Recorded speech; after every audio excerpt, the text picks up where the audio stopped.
Welcome, everybody, to Broadcast Team Alpha, where we bring you cutting-edge conversations while exploring the quantum possibilities. And we have a very special show for you today. And, you know, when I was thinking about our tagline, cutting-edge conversations and quantum possibilities, it occurred to me that the cutting edge conversations happen because of you, because you are here with us and you are cutting edge. So we just want to thank you for being with us. Please subscribe to our YouTube channel. And if you'd like to be notified when we go live or when new shows happen, easy for me to say, you just have to click the little bell in the upper right-hand corner. You may notice that there is a new function called a super chat. If you would like to support us that way, we would appreciate that. And we are just grateful that you support us by being here or telling your friends about us. And I just am so excited about our guest today, all the way from Italy. Augie, will you please tell us about our guest? Yes, we are. This is going to be wonderful. We have Father Francis Tiso with us. And he sent me his bio, but I'm going to shorten that down a little bit. Otherwise, it would take me 20 minutes to get through it. So he's a world traveler, and he has studied a lot more than the Christian religion. He is a priest of the, I think I can pronounce this, that's the Diocese of Isernia Fenafro in Italy. But he was born in Mount Vernon, New York, and he has now lived for several decades in Italy. And now here's where the difference is. He has also a doctorate in Buddhist studies, and he has studied quantum mechanics and see how this all can interact with the physical body to explain what and who we are. Now, this is going to get interesting. And when it comes to these studies, they're so apparent to me anyway, far outside of the box of what the Christian religion is all about. I remember when I grew up, I grew up in Norway under the Lutheran Protestant religion, and we were told that God, that was this really old guy sitting in the cloud somewhere. He had a long white beard and a white hair, and he ran everything. Just don't worry about a thing, he'll take care of it. Yeah. And now we're starting to find out, you know, over the last decades or so, it's not quite the way it is. And I love to talk to Father Francis about this, because he's also written a book here about the rainbow body. And we are going to talk about ascension. Ascension is actually not just a myth. There is something to this. And he has traveled and he has seen some of the effects of what this can be. So gosh, let's get to it. You don't want to hear me anymore. We want to hear from Father Francis. Welcome to the show, Father. Welcome, Father, yes. Thanks very much. It's good to be with you. Yes. So exciting, so exciting. So, but I want to get into your book. I know Augie does too. But first, I'd just like to do a little primer for, you know, we who are new to this in our audience as well. What is a rainbow body? Okay, the rainbow body is an attainment. It's something that manifests in the life of a yogi, a master who has practiced for a good long time in one of the Dzogchen schools, you know, from Tibet. And the rainbow body, at the time of death, the person, while passing away, already begins to manifest some signs of their attainment. Then after they take their last breath, the signs all around the place where they're living, they might get rainbows and even music and perfume and some interesting things. But also the body itself, usually kept concealed, begins to diminish, begins to shrink. And then after a certain number of days, the disciples might come and remove the cloth from the body, and there's nothing there, or maybe just hair and nails, okay? So it's this dissolution of the body accompanied by wonderful signs in the atmosphere all around it. And we chronicled that with interviews of eyewitnesses back in the year 2000. and the particular monk who died and manifested rainbow body at that time. His name was Khenpo A-che, and he lived in eastern Tibet, and he died at the age of 82. And so it was in 1998 that he passed away. So we were able to do these fantastic interviews only 2 years after the events. And we continued to interview other eyewitnesses in subsequent years. So we have a lot of pretty good evidence for that particular person's life and death. But there are others that have taken place as well in recent years. So Father, that's gives you a little bit of an idea. thank you. And I want to come back to this. Isn't there a word in the Catholic faith where you don't really die per se, but you leave the body? I can't think of the word. Is it assumption, assumed, or? Okay, so yeah, like in the Bible, you have Enoch, who didn't actually die, but he was taken up to God at the age of 365, right? The perfect number of years equal to the number of days in the year. Amazing. And then you have Elijah, right, who was taken up in a chariot of flames, right, in the Book of Kings. And then you have Mary, right, who is assumed into heaven, right? She passes from this life into the transcendent life in a mysterious way. And maybe there are some other figures too. There are some ancient writings to which the New Testament refers that also Moses actually ascended, right? There's some places that say he was buried, some places he ascended. So there is this thing. And of course, Jesus himself is not only risen from the dead, but he ascends into heaven, okay? Mm-hmm. So all of those things are there in the Bible. But one of the things we were trying to find out in this research was what the Bible says about resurrection and what the Tibetans are saying about the rainbow body. Is that the same thing, or is it something a little bit different? All right, there are some things that are quite similar, but there are some other things that are definitely different. So we wanted to look at, compare and contrast, right? We wanted to see what was going on and get a better understanding of both the resurrection and the rainbow body within the integrity of each tradition, okay? So I could talk a lot. I could really plunge into this right away if you like. Yeah, I know. Because there's another whole thing, and that is the whole question of, the practices that people do, the mystical experiences they have along the way, all right? And we found out that there were many Christian mystics who had some experiences that look like they are very close, all right? Very close in content to what we find out from our Tibetan friends, all right, about their experiences and their practices. So part of the book is looking at the history, the long history of these mysterious connections between Christians and Buddhists and others in Central Asia down through the period that we know of as the Silk Road centuries, from about the 5th century all the way up to the 10th century, okay? Wow. So there's a lot there. Well, And so we're able to bring in a lot of interreligious dialogue that happened and some wonderful stories that were told to try to communicate something about this wonderful relationship among people of different faiths, but who were seeking the deeper levels of realization, okay?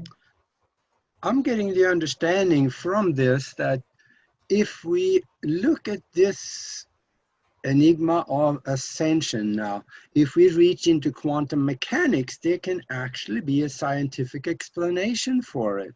And especially within the Dzogchen doctrine, it explains how actually these small subatomic particles that is instrumental in making us up, they can kind of, in the physical, they retract back into the quantum, and that way we disappear in the physical and we disappear into the quantum, where we become one with the all. Is that anywhere close to what you think?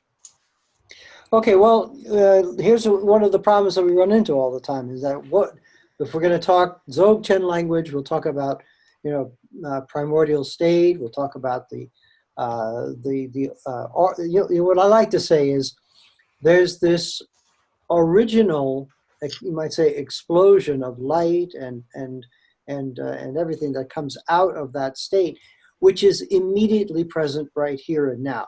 There isn't a gap of time. Like, we don't talk about 17 billion or 13 billion years.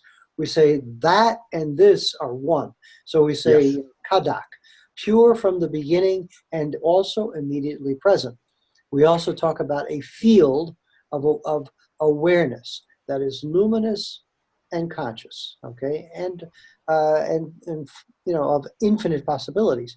So all of these things connect Dzogchen very strongly with some of the teachings of Buddhism, all right, especially Buddhism, because their Dzogchen and Buddhism are always very intimately connected.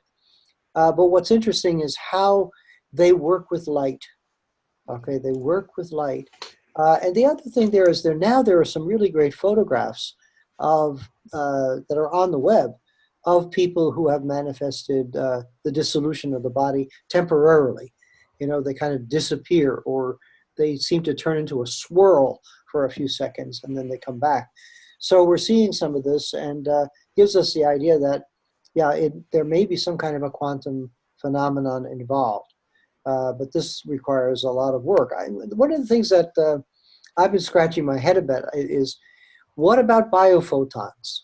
Did you ever hear of biophotons? Yeah. This is really interesting stuff. Somebody pointed this out to me a couple of years ago, and I was doing other research. I didn't dive into it. But then this summer, I really got into this. And, when you think about it, every cell in your body makes photons, makes bits and pieces of light. And it seems that those bits and pieces of light give the orders. They communicate the information from the DNA, right, into the cell to know when it's time to make the various chemicals that make up our cells, right? So this is pretty fantastic. Now, if you can channel this very subtle energy of biophotons in a coherent way, all of a sudden your whole body becomes this flowing, not just a crystal or a laser, but this flowing mass of light, which really does sound an awful lot like the rainbow body, the way it's described, the way some of the teachers that we interviewed talked about it. It sounds like they've awakened their biophotons in a very special way. So I propose, that people do a certain kind of meditation that corresponds, of course, to Dzogchen patterns of meditation, and then have it tested by ways that are used to detect biophotons. And at least that would be one experiment that we could do, and that would really help us understand the quantum phenomenon and the biophoton phenomenon that seems to be the biological basis, right, for what we're talking about. And it's very exciting because it means if you meditate, you get the result, right? If you meditate, you get the result. Is that really all there is? I mean, it seems like there has to be more to it than that. Well, of course, when we talk about meditation, it's a process. It's like one of the teachers, friend of the Kenpo. We got a dog in there too. Sorry. He said to us, well, it takes about 60 years. That was his ballpark figure to do this kind of thing. But then there are others who have done it in less, and others have done it in more time. It all depends on the giftedness of the person. This is another mystery factor that has to be considered. Some people are just really good at doing this kind of stuff. There are things like solar gazing. Have you ever heard of solar gazing? You have to be very careful, but sunrise and sunset, gazing toward the sun in a certain way, at a certain angle, brings the solar energy into the body and stimulates and makes coherent those biophotons.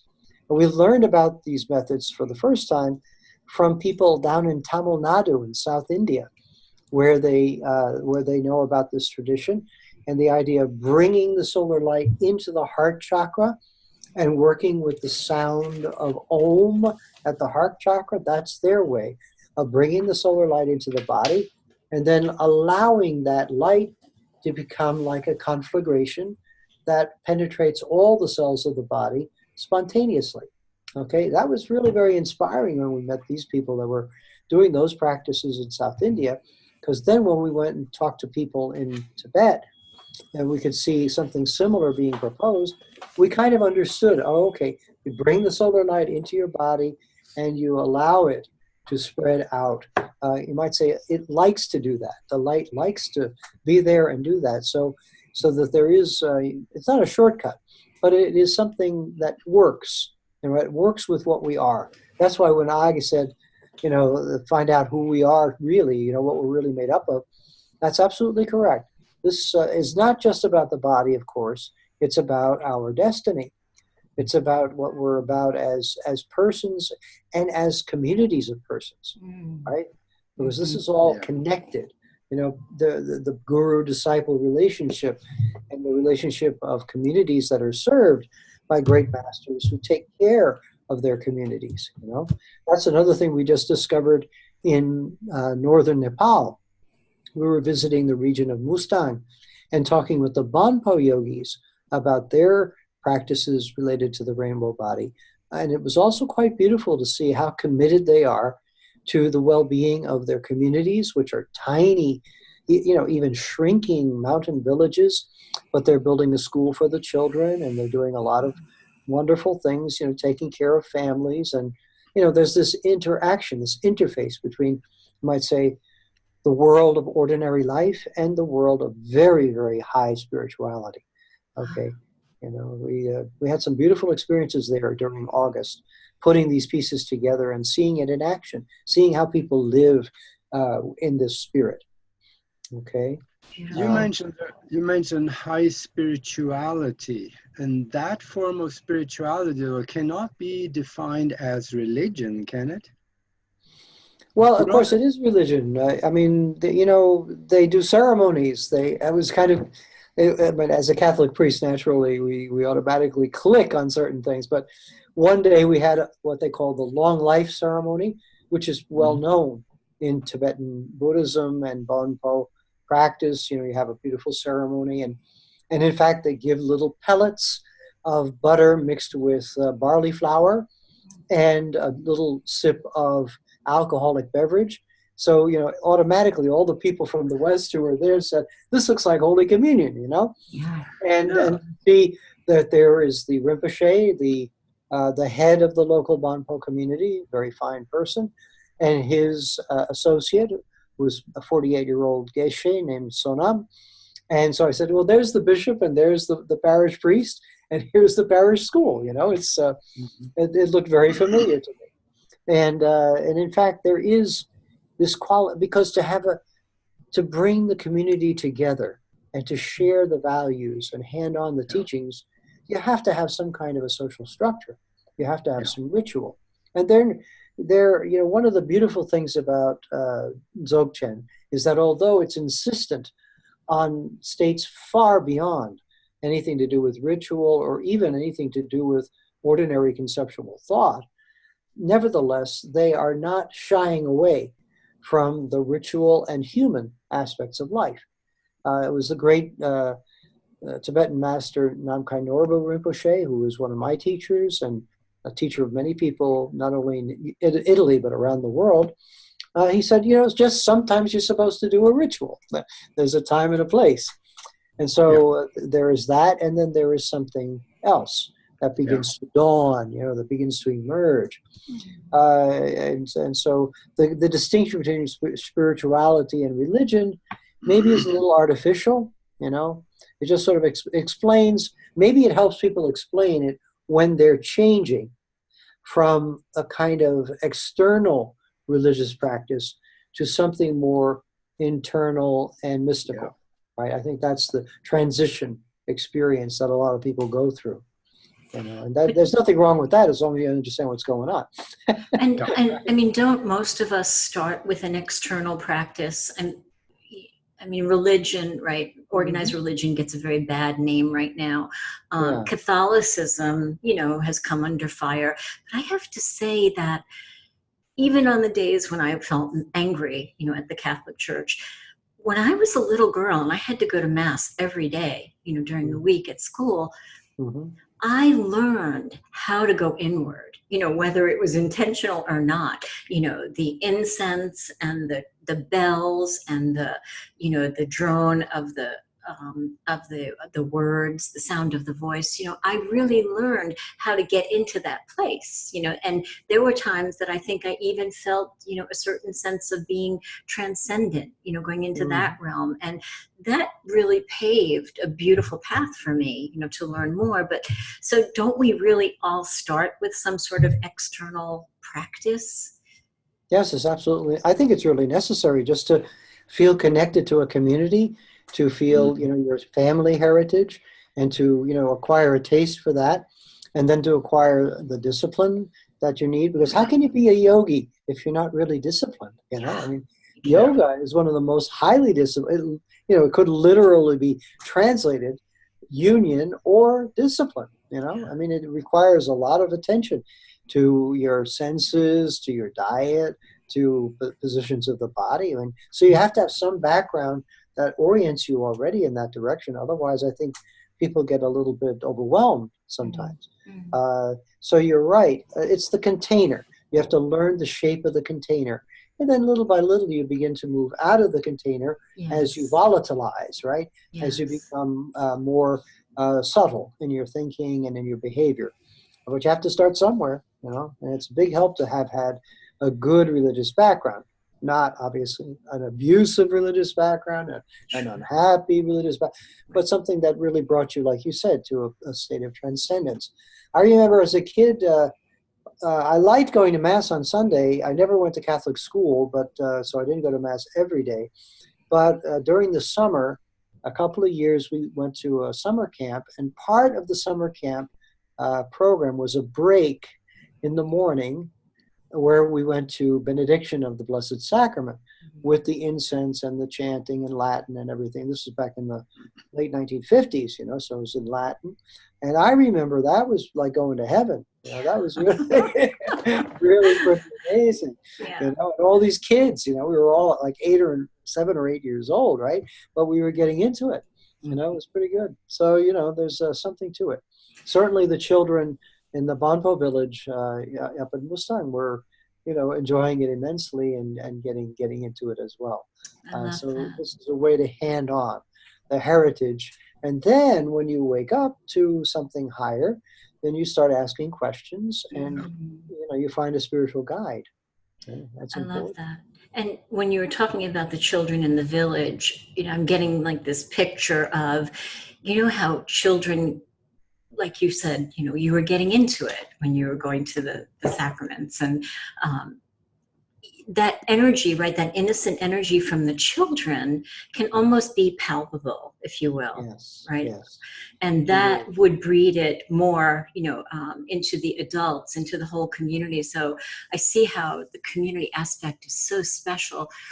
But when you were talking about yoga, so that's where you're working body, mind, spirit, right? And I always throw in soul for extra because, I was brought up Catholic. So body, mind, spirit, and soul. We often hear, well, all you have to do is take your brain out of it, right? Just remove the monkey mind and, everything's going to be okay. But it's so much more than that, isn't it? Yes, it is. And, one of the one of the amazing things about the Dzogchen tradition, and really you find this in Zen too, is that they'll talk about this, getting rid of the mind, but it's not, let's put it this way, they're playing with you to get you to look at the mind, right? To play with it with certain kinds of phrases, that are in the earliest Zen texts. They don't have koans yet, like what is the sound of one hand clapping, or what is the meaning of mu, this kind of stuff. No, they don't have that. Instead, they say, have you looked at it this way? Have you looked at it that way? Is it in your mind? Is it not in your mind, right? And then you get to the point of saying, gee, maybe if my mind is still, that's okay. If my mind is not still, that's okay. Because what we're really talking about it is beyond the mind, but intimately connected to the mind, right? So this means that, I can even have a distracted meditation, but I was really with the higher state, all right? And so as time goes on, in other words, if you don't like say get discouraged about the practice and, oh, I'm sitting here, my legs are hurting me and my back is killing me and all this, Yeah. I can't breathe right. Don't worry about that. It's the persistence day by day by day, right? What was it? Eiheiji, Dogen Zenji, the great Japanese master, right, said, just sitting on the cushion is already Buddha. Just sitting on the cushion. In other words, the outward form and attempting to be in that outward form already starts certain processes going on inside us that bring us to enlightenment, bring us to a state in which you can really see the higher reality that lies behind all this flow of thoughts. And the flow of thoughts becomes a flow of energy, and you work with the energy, right? Yes. But it's of course, I don't want to underestimate the importance of the fact that if you can't sit straight, and if you don't work with your breath, and if you don't work with your body through the asanas and all that, it's really hard to get to that higher state. You do have to use all the means possible. And that was the beauty of our Bonpo retreat, because they took us through a graded procedure, a step-by-step procedure, working with your chanting and with the breath and with the body and with movements of the body, working with the inner channels of the southern body, all that, taking you all along the way from things you visualize, lights and colors, but then beyond, any lights and colors. And I'll tell you, there were 20 of us, and people were really making progress. It was quite beautiful. People were definitely making progress in only 9 days. Can you talk about your most transcendent, or I don't even know the word, your most memorable, pivotal, special experience that you've had in this realm? Okay, that's of course normally you're not supposed to talk about those things. I'm sorry. But these days, everybody talks about everything, and on top of that, many people don't quite understand, these cosmic experiences. My own spiritual teacher, Brother David Steindl-Rast, was a Benedictine monk, was born in Austria, but he became a monk in upstate New York. And he's 90, almost 94 years old now. Aww. And he's living in Austria in a monastery, still gives talks. He's amazing. Wow. And, he was one of the first people that I met who, in addition to being a Christian monk, had also been given permission to study with Zen masters. And one of the things he was interested in was not only the practice of meditation, which he was very good at doing. He was one of those people with the aptitude, born with it, but also spontaneous experiences that people have, that change their lives, which are called peak experiences, right? Mm-hmm. And he was very interested in that and the changes that happen, because after all, what would motivate a person to become, committed to meditation, to be committed to a life of spiritual discipline? I mean, you have to have some kind of motivation, some kind of experience that was persuasive enough. Otherwise you'd be, selling meat at the meat counter or something like that. And so, I mean, when I was an undergraduate, I had already had some experiences when I was a little kid. But when I was an undergrad at Cornell University in upstate New York, they have those beautiful limestone gorges on either side of the campus. And it's wonderful to go down there and take a walk. But it was a cold winter day, and I heard this voice that said, "Come outside, I want to show you something." And I went down to the gorge, and it was this ice palace, wonderful ice palace out of some fantasy. And I felt really, it wasn't so much an out-of-the-body experience as the body itself dissolving and feeling that I was part of everything there, Yes. One of those experiences. Yes. And it lasted for at least 20 minutes. And so that, you have that kind of experience, you're persuaded, because you didn't, it's not drugs, it's not suggestion, it's not hypnotism. It came upon you, and Yes. 20 years old, and you go out there and you see everything in a very different light, quite literally, and those are the things that get people going. and keep them on the path as well, through thick and thin. Yes. You know? Was that a physical ice palace or was it just a vision? Well, it was literally, it was an icy day down there in the gorge with because there are rivers running through it, you know, and there's all kinds of water coming through the cracks of the limestone, which is very dark. And so it freezes, you know, and turns into icicles all over the place. So it was literally an ice palace, but it was also quite, became extraordinarily luminous and extraordinarily alive, right? And in a strange sort of way, the recent experiences with the Bonpo community talk about, you know, a luminous, delocalized conscious awareness, right? This field of conscious awareness. So in yogic terminology, that would be it. What I saw that day in the gorge connects directly with that, you know? Wow. So it's almost, what, 50 years ago? Wow. So, I love how you're bridging so many gaps. I'm sorry, Augie. I love how you're bridging so many gaps. I mean, here you sit, you know, Catholic priest in Italy, and we're talking about Buddhism, we're talking about Zen. What inspired you to go in that direction? I mean, was it a calling or? Well, of course, certainly meeting my teacher was very helpful. Mm. Brother David is a tremendous influence on my life. And there are probably people watching the show who have heard of him one way or another, because he was involved with Zen Catholic dialogue for decades. And then he did many experimental communities in the States, you know, so very interesting guy. But of course, I had that experience.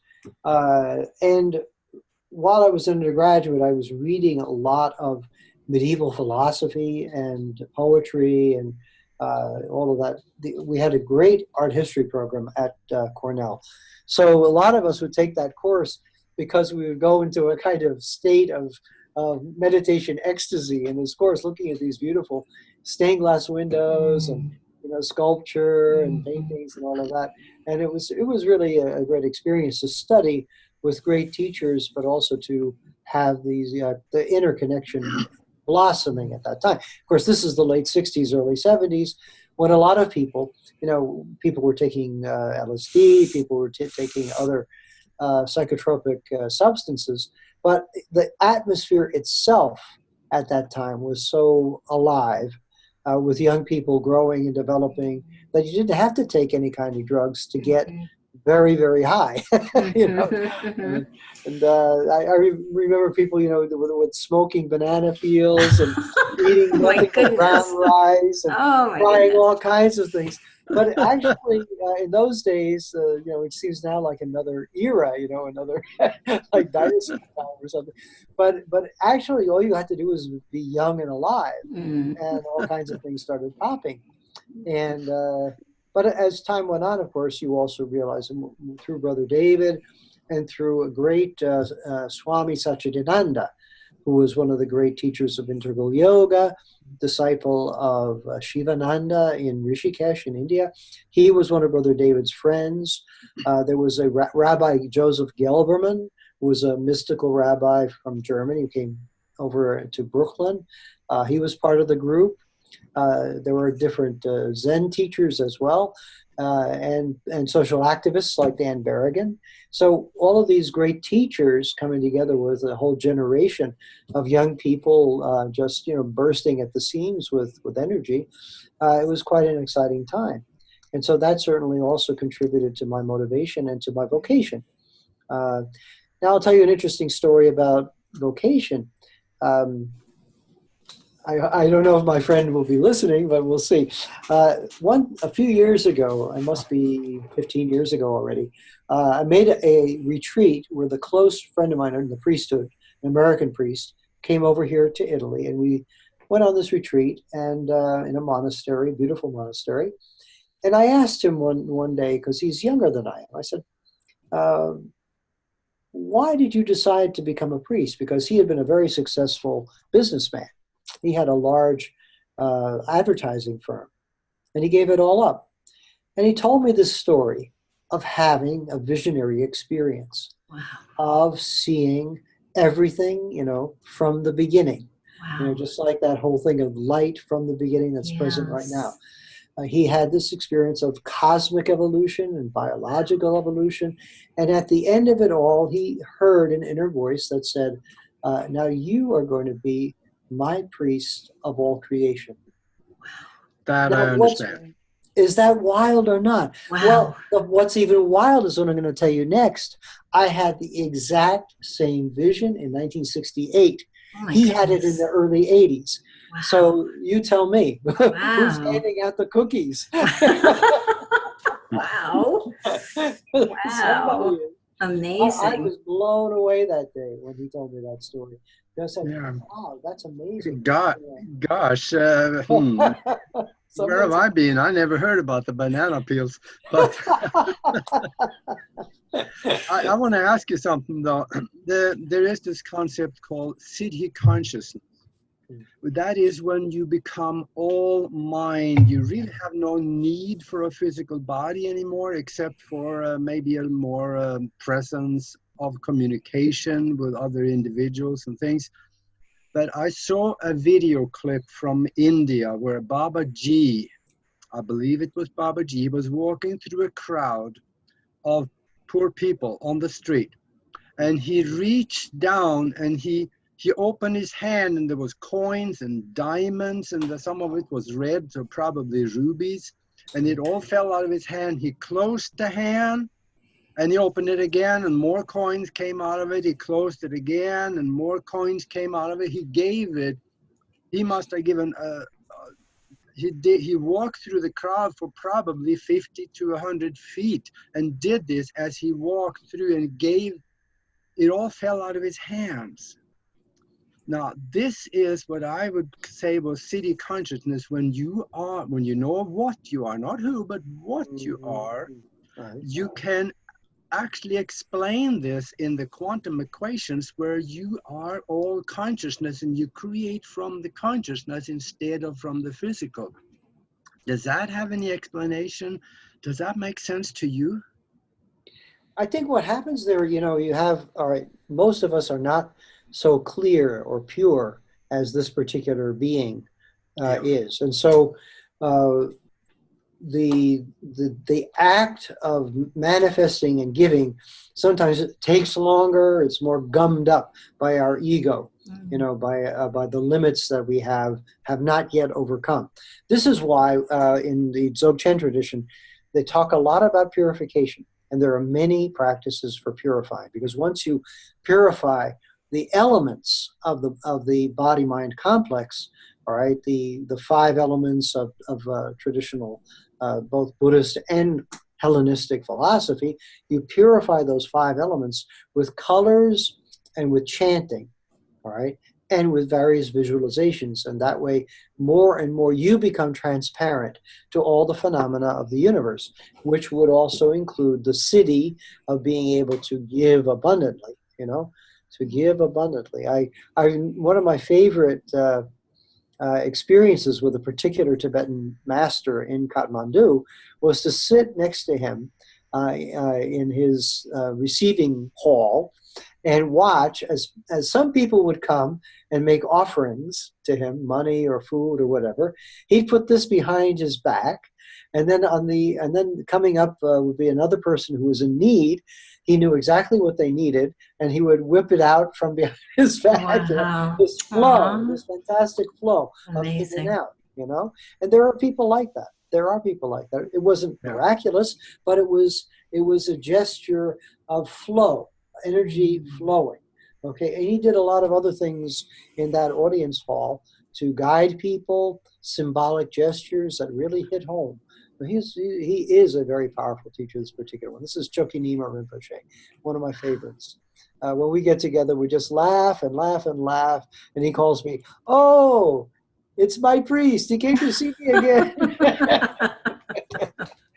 So we have good times because there's joy in all of this. There's immense joy, immense joy.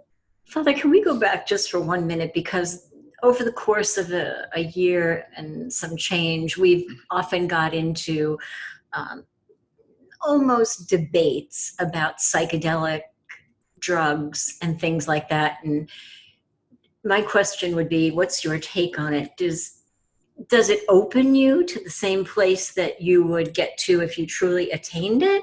And is it cheating? This is a really, really powerful question. I've been dealing with this with a friend of mine, Brian Morescu, who's writing a book on this very subject and trying to explore, you know, the reality of hallucinogenic substances down through the ages. He's an interesting guy in his own right. You should interview him sometime. But my impression is, you know, reading Huxley and Merton's famous letter to Huxley, Merton has a point there, because what's the danger zone, right? If you think that the mind is just a bunch of chemicals, you just add a chemical and you alter the chemicals, right? So it's like I say about eating. It's just molecules going down into molecules, right? Sure, sure. So, but this becomes molecules going into molecules to provoke states of awareness of various kinds. Right. But as I said about the Zen masters, and really also about the Dzogchen masters, pointing out that, hey guys, you know, this is beyond the mind. This is beyond the chemistry of the mind. So that even when we do experiments and we test the EEG and the MRI of your brain, right? Yes. And you get some interesting results from meditation. And people who have meditated longer have very powerful gamma waves. Then there's changes that take place in the amygdala part of the brain and certain other parts of the brain. We know that, but that doesn't limit or define what meditation really is.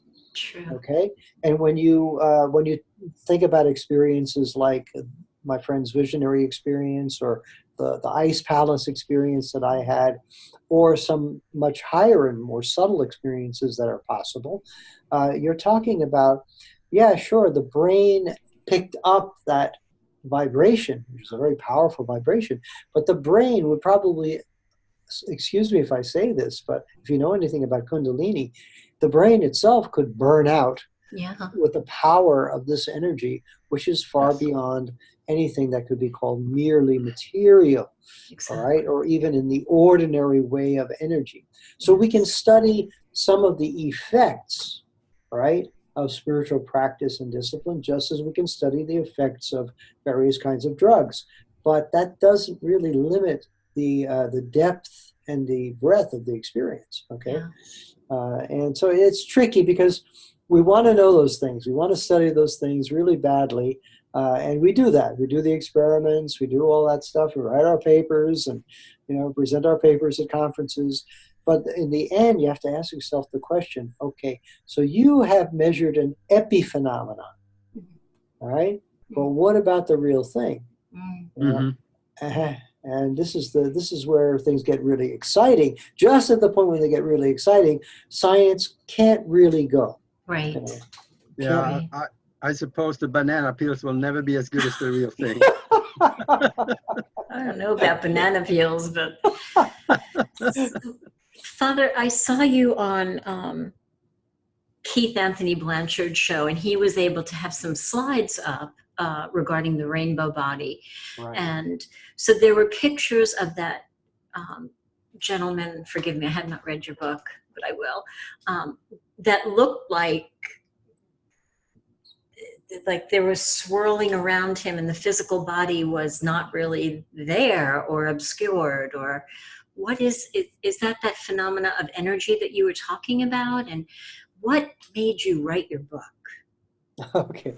Well, first of all, yes, commenting on those photos, I alluded to those photos a second ago. Those photos, that seems to be an Indian yogi who has some very high level of attainment. You know, he has some siddhis, and he can manifest that disappearance of the body, or that swirl of energy where the body seems to disappear. The 16th Karmapa was photographed also in a similar dissolving mode. My friend, Professor Anne Klein, down in Rice University in Houston, she's photographed a Tibetan teacher also manifesting the same disappearance. We've had friends, British and American Christian contemplative practitioners, go to Bhutan and they've had a similar experience with some of the high lamas in Bhutan. So now we're collecting a lot of data from a lot of places. This is not just fantasy. It's not just doctored photos, okay? There are people who have these attainments. Now, what was interesting in the case of the Swami on Blanchard's show is that it starts with light, a very bright light at the forehead, and then that light presumably goes through the body, and then he can, alter the shape of his body. Now, let's talk about that. In the experience of people who do a lot of prayer, a lot of meditation, right? And who really dedicate themselves to it, what can happen is that as time goes on, all right, let's use yoga terminology for the moment to make it maybe a little easier to talk about. They talk about something called the winds or prana, right? Yes. That's the energy in your body. And the Tibetan system talks about 5 different kinds of wind that are in your body that go in different directions and help the body stay alive. Excuse me. Now, when you practice meditation, you get the wind to go into the central channel of your subtle body, okay? And you do various breathing exercises to move that energy in that direction, okay? Sometimes the wind can go into the right channel, sometimes it's the left channel. You get funny feelings from doing that, but when it gets into the central channel, something starts to happen. If you do that properly, at first, when you're just a beginner, you might get, with your eyes closed, an amoeba-like shape in front of your eyes, a kind of a luminous amoeba floating around, which will then dissipate very easily. But as time goes on, the winds are more stable, and what's really happening is you're looking down from above into the central channel from your brain area, and you are seeing that becoming more like a sphere. Yes. Right? And that sphere of light gets more and more spherical and stable, not so much of an amoeba anymore. If you keep working on that, you will find that that becomes a steady experience in meditation. You can get that fairly easily, and it might even become quite brilliant, all right, like the light on that guy's forehead. Yes. Quite brilliant like that. So now when we read some of the Christian mystics from Central Asia, like in the 8th century, 7th century AD, some of them describe seeing a phenomenon like that. And about the same time, we have a beautiful but tattered book from the Turfan Oasis in Central Asia by a Buddhist teacher who describes spheres of light as well. And the Dzogchen practitioners definitely use meditation on spheres of light and also the spontaneous emergence of spheres of light as part of the practice that gradually moves in the direction of the rainbow body, okay?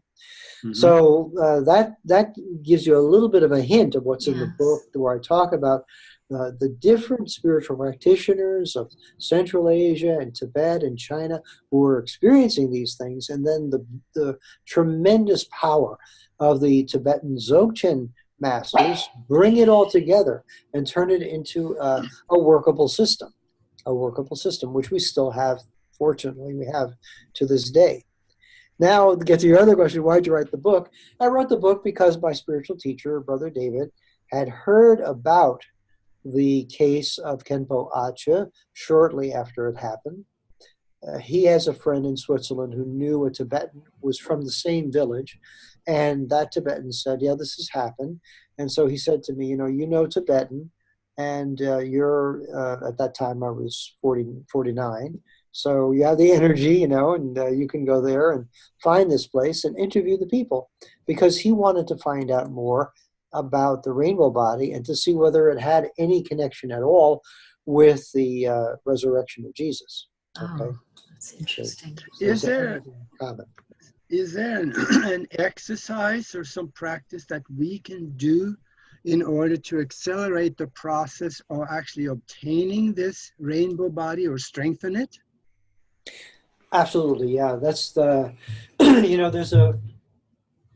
there's a book, and probably a little hard to find now, but it's called the Akrid, Akrid, A-Khrid, the Akrid system. It has a big Tibetan letter A on the cover and a circle of rainbow light around it. And that book, which was translated by your co-national Per Kavarna, who's a great scholar of Tibetan Buddhism in Oslo, that book gives you the step-by-step practice, 14 or 15 steps for doing it. And there's a new translation of the same material by a fellow named, the Geshe that we studied with, Geshe Sonam, and an American psychologist named Daniel P. Brown. It's the same basic material from the 13th century, a Bonpo teacher who organized the steps. Now, what could we do? With all due respect for the method, all right, the method involves, connecting with a teacher and connecting with a lineage. So I don't want to de-emphasize that. But the other part of it is also that you work with the subtle channels of your body. Remember Milarepa, the story of Milarepa and the heat yoga? I always refer to Wim Hof and his heat method, right? Amazing. The Iceman guy. Mm. Well, Milarepa, of course, was one of the great masters of inner heat yoga. And he was the one back in the 11th century who practiced the heat yoga in caves in southern Tibet and attained enlightenment that way. And I wrote a book, Liberation in One Lifetime, about the earliest biographies of Milarepa and his own teachings to try to explore this. But he always says, the yogic heat blazed up within me. So if you work on that and you get that heat going up the central channel, so not only are we getting the winds into the central channel, the prana, but we're getting heat generated in the central channel of the subtle body, you have a very well-disciplined burning away of the habit of conceptual thought. All right, it burns and cuts all of those habits of thought that we have. I remember this happened to me. Someone did that to me. Somebody said that about me. Tomorrow I've got to do this, et cetera, et cetera. Well, that starts to burn out. That habit of constantly looking at past and future and not living in the present, right? And suddenly you are purer and clearer. Well, that's one of the practices that we did quite a lot. All right, and so I highly recommend that. And it was a very simple form of the heat yoga. Basically, a red drop, a white drop goes down, the side channels meets below the navel, comes up to the navel, spins around, ignites, right? And it's like a fire up a tube, going up the tube, and then you exhale, right? It's a great practice, and it's pretty safe. It's a pretty safe practice. I mean, it's always better to receive it from a teacher, but that's one example. But the other one was, the cultivating that awareness. First, with your eyes closed, and see if you can see the inner lights that are natural to our nervous system, and then opening your eyes and allowing that light to expand. All right, that's a pretty easy practice to do. Once you connect with that inner light that we all have, and then you can see it all of a sudden all around us and connecting us all, right? So that it's non-dual, unitive, and like not localized in me, all right, but spreads out to embrace, all right? Once you connect with that, I think you have gigantic progress is just around the corner. Yeah, that makes sense. That makes sense to me. Can I just ask a simple question? You probably can answer this one in 3 seconds. What is God? That's funny. Famous question. St. Thomas Aquinas, when he was 5 years old, pulling on the sleeve of the monks at Monte Cassino, which is only 45 minutes away from here. What is God? What is God? He's asking the old monk. So I suppose it's time for us to try to puzzle that one out too. I mean, you know very well that to speak of that which cannot be spoken, is always risky. But then also it's the most interesting thing to talk about, isn't it? The impossible, right? The impossible.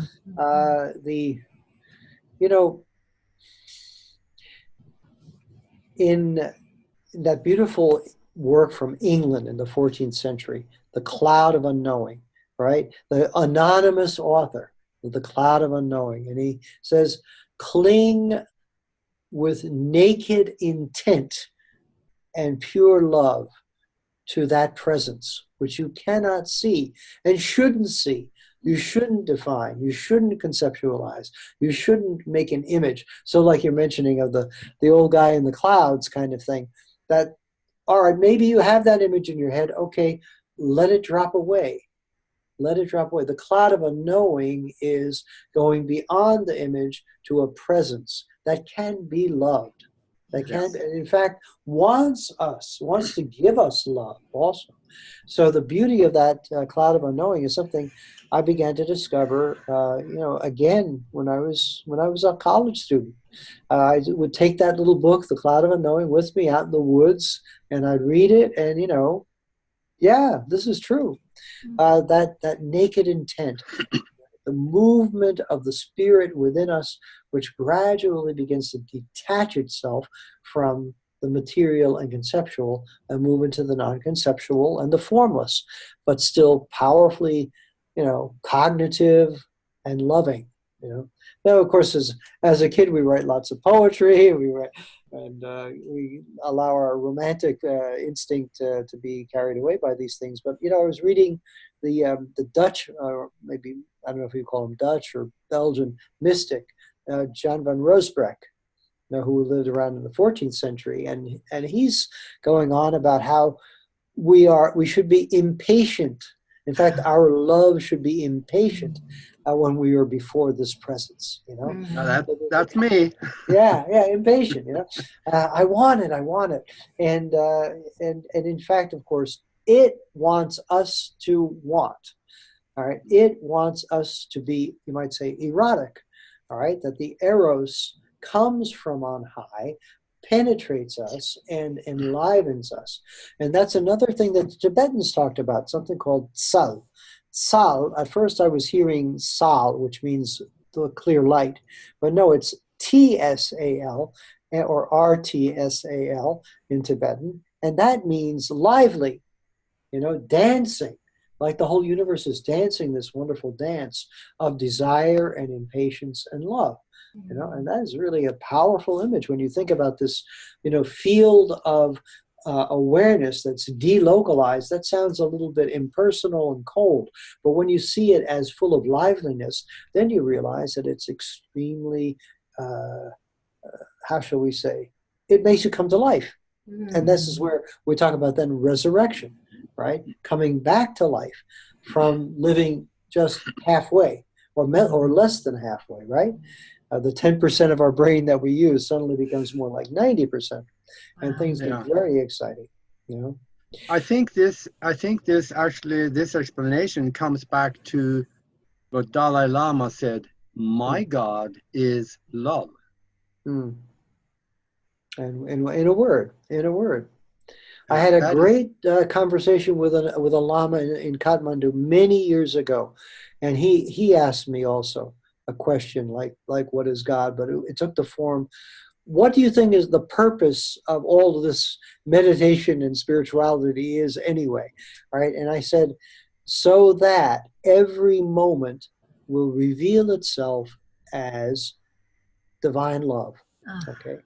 All right. So that because we know it's there, but we want to experience it. We want to taste it. And he said, it didn't change one word. He didn't change one word. I agree. It's the same for me too. So this is common ground. Remember what our friend Keith was saying. Lapin and rabbit, it means the same thing, right? Exactly. The bunny is always a bunny, no matter what language you put it in. And I think this is very important. In other words, there may be people who are experiencing God, but the word God gets in the way.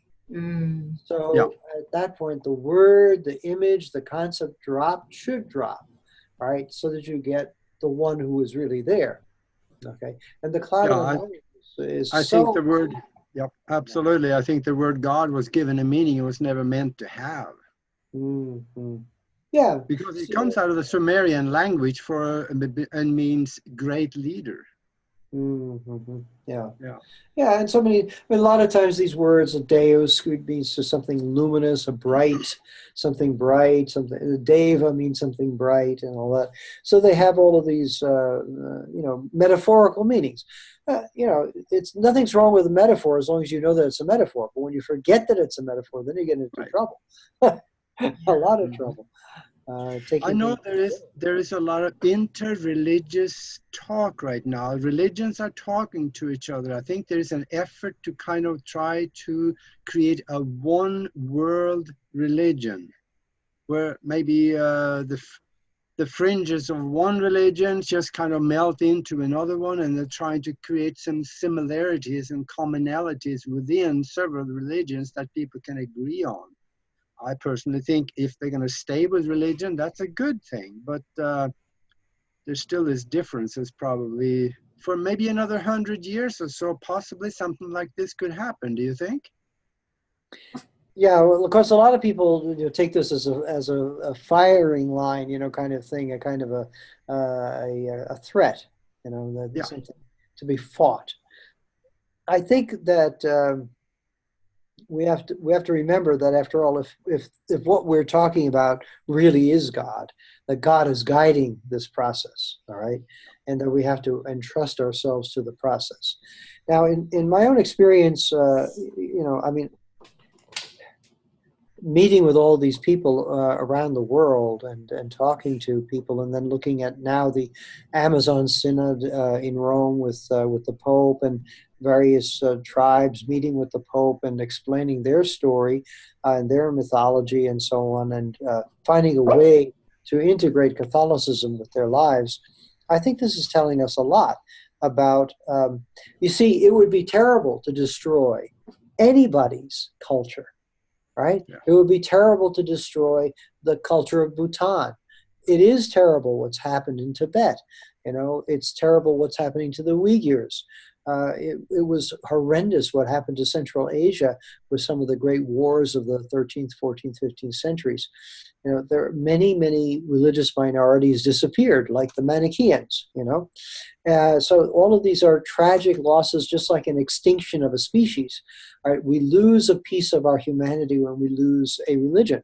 And so I think the Pope is on the right track with the Amazon people, trying to find a way so that they can preserve their culture and their identity and their symbolism, while they also engage with the richness of Catholicism, which has much to offer as well. But even here in Europe, there's a lot of times the tendency to make one religion has a way of colonizing the traditional religions, Protestant, Catholic, Jewish, Muslim, that are on European soil. So in some ways, we look around and I say, well, wait a minute now. Wouldn't it be better if we engage with one another as who we are, without being afraid of the other, right? Exactly. Yeah. All right. So you can be Lutheran if you want to be Lutheran, and I can be Catholic if I want to be Catholic. I don't have to denature anything, but I have to hear you as a person who has a real life to share. This is what this is all about. So this means that we should really know our own tradition really well, and we should also know other people's tradition as well as possible. Right? This is crucial, I think, because otherwise what happens is that people get all threatened and bent out of shape, and they start fighting back, and then hatred emerges instead of, loving relationships. And so I worked on that when I was in the States. I was working first on the West Coast and then in Washington, D.C., trying to bring the communities together during that period, 2004 to 2009.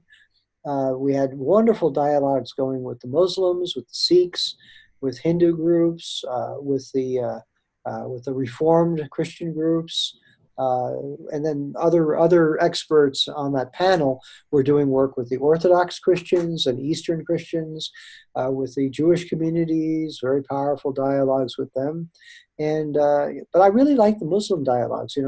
Some of our Muslim Catholic dialogues were places where Shia and Sunni Muslims could get together at a common table.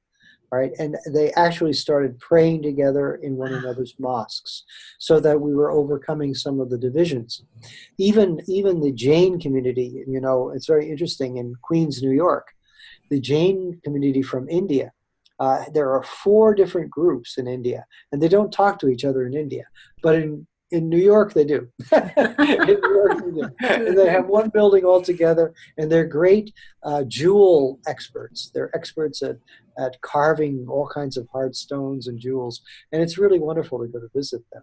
So these things happen. You know, America could be and should be, and at times is, not a melting pot, but a place of meeting, right? A place where people can learn about one another and grow and develop, right? And I think that that's something, you know, that I was working on really hard. Now I'm back in Europe trying to do my part over here. And hopefully you guys are doing some good stuff for the American people, opening minds and hearts, and you know, opening up important conversations, because there's a lot of people fighting unnecessarily. Right? Exactly. Absolutely. You know? Oh my goodness. Especially if the ideology of global conquest, like there is one religion that seems to have, then it's kind of hard to overcome. But that is one thing that we will eventually grow out of it. I am totally confident that we're going in a good direction where there will be more peace.